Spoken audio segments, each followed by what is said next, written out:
Goed, graad 10, lekker theorie van 2023, toets. Ek doen hier die eerste vraag op sy eie, die theorie, dat jy lekker net bietjie weer kan fokus daarop, nee. Ok, ons het die ARP beginsels en jy moet pas watter van die beskrywings pas by die beginsel. Nou kom ons gaan net gou weer deur wat elke beginsel beteken, net om jou bietjie te verfris. Nou die paringsbeginsel beteken die inkomste en die uitgawe moet by die jaar pas wat die inkomste en die uitgawe aangegaan is. Ok, so ons moet dit paar of pas by die jaar. So as dit 'n opgelope inkomste is, so ons het nog nie die inkomste ontvang nie, as dit 'n vooruit ontvangde inkomste was, so ons het dit al reeds vir volgende jaar ontvang, dan moet ons dit weg uit hierdie jaar se staat uithaal en as dit opgelope is, moet ons dit by hierdie jaar se staat tel. Julle gaan dit doen later in hierdie jaar, maar wat die paringsbeginsel maar net beteken is, die inkomste en die uitgawe moet by hierdie jaar pas. Of ons dit nou ontvang het en of ons dit nou betaal het of nie, ons moet dit inpas by die finansiële state by hierdie jaar. Die wesenlikheidsbeginsel gaan oor daar moet betekenisvolle inligting wees in ons finansiële state en daar moet nie onnodige inligting wees nie. So ons moet nie onnodige inligting sit nie en ons moet die finansiële state kort en effektief kort en kragtig hou.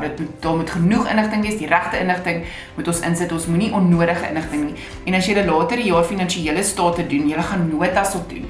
Dis hoekom ons notas tot finansiële state insit, sodat ons die finansiële state kort hou, maar die belangrike inligting wat daar wel is, wat op uitgebrei moet word, is dan in die notas. So wesenlikheid gaan oor slegs die belangrikste betekenisvolle inligting moet ingesluit word en alle onbelangrike inligting moet uitgelaat word en die finansiële state moet kort en verstaanbaar wees.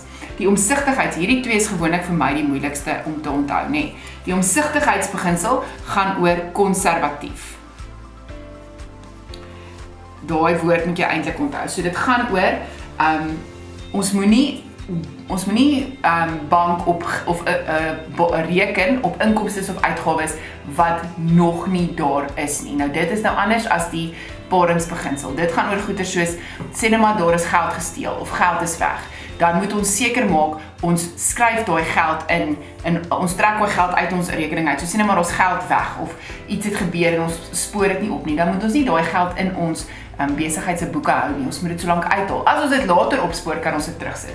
So byvoorbeeld waardevermindering is ook 'n deel. Jy moet waardevermindering aanteken sodat jy die realistiese waarde van die voertuig en die toerusting moet in jou boeke wees. So jy moenie dink, ek het nou hier 'n voertuig van 2 miljoen rand, maar na waardevermindering is sy boekwaarde eintlik soos 500.000, sodat jy 'n realistiese idee het van wat in jou finansiële state aangaan, dat daar genoeg inkomstes en uitgawes is en nie goeders is teen ons sê altyd jy onderskat. So onthou hierdie omsigtigheid onderskat. So jy onderskat eerder jou inkomstes en jy oorskat eerder jou uitgawes, sodat jy seker maak jy kom nie in die moeilikheid iewers en jy dink jy het geld en jy het nie geld nie. So onderskat en oorskat eerder jou inkomstes en uitgawes met die omsigtigheid, nee, as wat jy nou wagen op goeders wat nie daar is nie.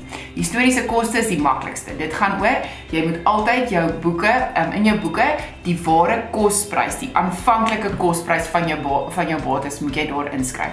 So as jou kosprys, as jou voertuig 2 miljoen gekos het, dan bly die kosprys altyd in jou boeke, né? Nou julle weet, in die finansiële state skryf ons die draewaarde, nie die kosprys nie, maar die kosprys moet wel in jou boeke, bly. Jy kan nie die kosprys uitlaat nie, want jy wil maar altyd seker maak wat is die oorspronklike aankoopprys, nie, maar net vir berekeningsdoeleindes ook. So historiese koste gaan altyd oor jou bates wat teen die oorspronklike kosprys aangeteken moet word. En besigheidsentiteit gaan oor entiteit, sê ek altyd eienaar. So die eienaar en die besigheid. So entiteit en besigheid. So die besigheid en die eienaar se goederes moet apart gehou word. Dis waar onttrekkings vandaan kom. Nee, so besigheid, entiteit beteken jy kan nie die eienaar se uitgawes by die besigheid inskryf nie. Dit is nie deel van die besigheid se uitgawes nie. Dit gaan nie vir jou realistiese idee gee van wat aangaan in jou besigheid en wat jou uitgawes en inkomstes is nie. So die onthou die besigheid se bates en se inkomstes moet apart van die eienaar se inkomstes en uitgawes gehou word. So kom ons kyk of ons dit kan doen.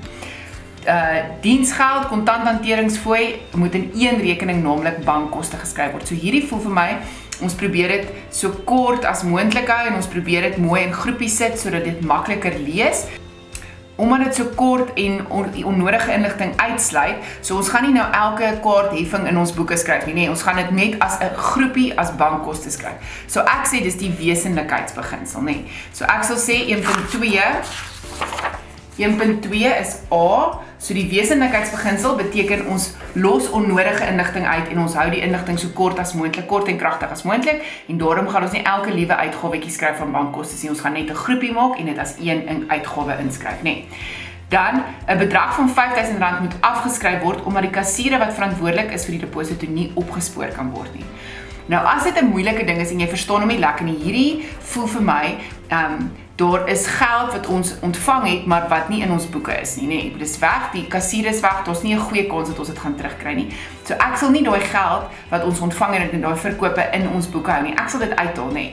Dit is 'n konservatiewe, dis 'n realistiese idee van wat aangaan met die geld. So ek sal sê die omsigtigheidsbeginsel B is B. So ek sal sê hierdie is die omsigtigheidsbeginsel.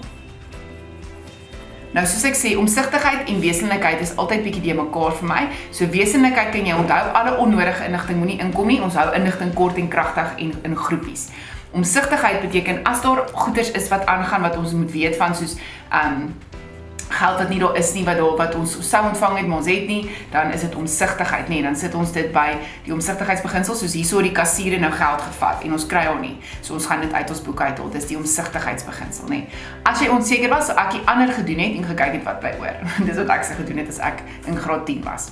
Ok, die eienaar se persoonlike versekering is deur middel van die besigheid se debietorde betaal en as onttrekkings opgeteken, lekker maklik, as jy onttrekkings sien, of die eienaar se persoonlike goeders, dan weet jy dis besigheidsentiteitsbeginsel, nee.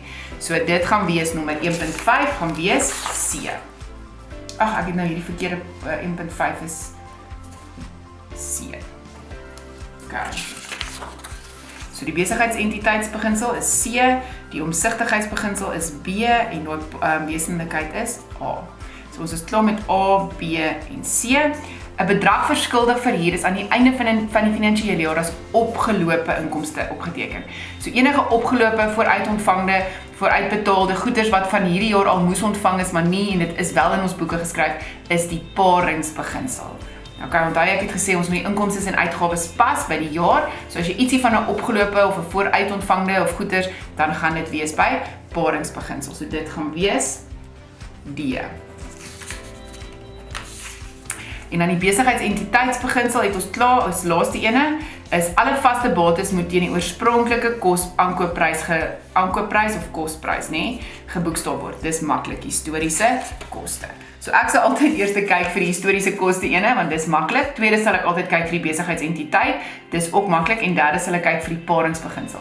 En dan sal ek seker maak, onthou, wesenlikheid, kort en kragtig, so inligting word saamgevoeg om dit makliker te maak, of sekere inligting wat onnodig is word uitgelaat, en dan omsigtigheid beteken, ons moet konservatief met ons finansiële state omgaan, ons kan realisties wees, ons kan nie inligting inskryf wat nie daar is nie, ons kan nie geld in ons boeke skryf wat nie meer daar is nie, soos die geld wat gesteel is ensovoorts. Okay.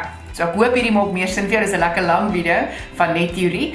Volgende is daar, moet ons dis amper soos die rekenkundige vergelyking wat jy gaan doen.